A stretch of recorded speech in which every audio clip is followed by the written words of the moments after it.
Welcome to दीपयोग recipe. मी दीपाली. तर आज आपण बनवत आहोत नाचणीचे लाडू. चला तर मग सुरू करूया.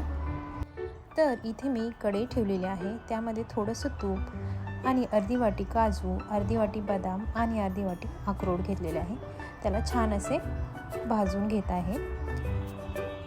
छान असे भाजून झालेले आहेत. आता त्याच कढईमध्ये आणखी थोडे तूप ॲड करून यामध्ये मी आता 2 वाटी नाचणीचे पीठ ॲड करत आहे आणि छान असे त्यालाही भाजून घेत आहे.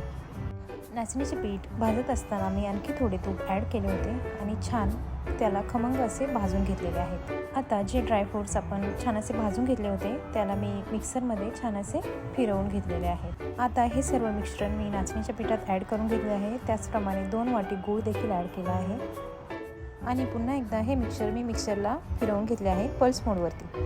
आता यामध्ये जायफळ पूड आणि इलायची पावडर ॲड करून घेतली आहे आणि तुम्ही बघू शकता मी या प्रकारे एका हाताच्या सहाय्याने छान असा लाडू तयार करून घेतलेला आहे. छान असे पौष्टिक लाडू तयार आहेत. थँक्यू.